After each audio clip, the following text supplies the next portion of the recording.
Historical reference number 3. Okay. The screen that you have is this one. We did number 1, we did number 2, now we're on number 3, and this will be on page 261, and it is the story of Anne Frank's diary. Anne Frank was a Jewish girl during the Holocaust, and she wrote down all of her memories and her thoughts and everything that she went through. And unfortunately, by the end of it, her life was lost, but her diary lives on. And so this line here, we have to save the history that we have. You never know what small bit of it might change your life or change the whole world. The lesson that we're going to pull from this historical reference is that the written word has power. The written word, to think of it, it's the written word can prevent us from repeating the mistakes of the past. Prevent. Good morning. This message is for all instructional assistants. We will have a brief meeting at 1:30 in the main office. I need to have all instructional assistants and special education teachers present, please. Thank you. You're welcome. It can help us prevent repeating the mistakes of the past. Perfect. So the written word has power. I really like this, first of all, just in all of Miss Volker's obituaries. She is reminding people with every death that the town has what is significant about that day in history and the important pieces of history to not forget. So Miss Volker's obituaries are super important and relevant to how does it relate to Jack's life.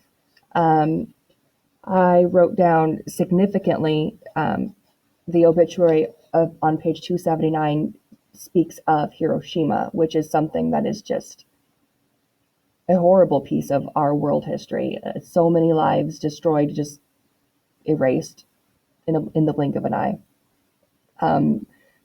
That is a strong piece of history that nobody around the world ever wants to repeat. In chapter 25 and in chapter 24 on page 290, Mr. Green literally changes the outcome of our novel. Mr. Green is the editor of the newspaper. He's the guy that Jack brings all the obituaries to. Mr. Green literally prints in paper, in the written word, why is nobody looking into all of these deaths of all these old ladies?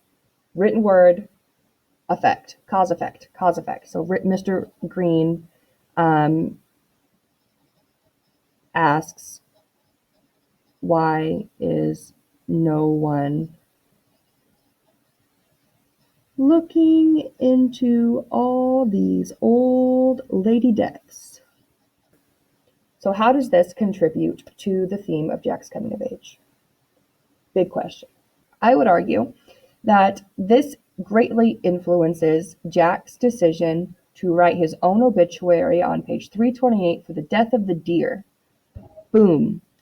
But why is that important, you may ask? Oh, it's important because, oh my goodness, what does that deer symbolize? Oh my gosh, Miss Woodall, what a great question. You know, I just miss being in your class, Miss Woodall. You're so funny. You're so intuitive. So, the death of the deer obit, written by Jack, man, I'm getting really sloppy handwriting, was significant because of what that deer symbolized. What does that deer symbolize? I really, really hope that you guys stopped and were like, oh my gosh, this seems important. Because literally, I think I'm saying literally too much, but on page 328 is like the most powerful line of this book. Seriously, guys. I could see myself reflected in the shiny eyes of the deer as it's dying. Guys, it's Jack's innocence dying right before his eyes. Whew. Okay, anyways. So the death of the deer obit, written by Jack, is kind of Jack putting in the written word the fact that he has come of age. He has learned not to repeat the mistakes of the past. So he is putting in writing that he will no longer repeat. Mistake. That history is important. Every life is important. Every life is a piece of history. Boom. Big ideas. Amazing.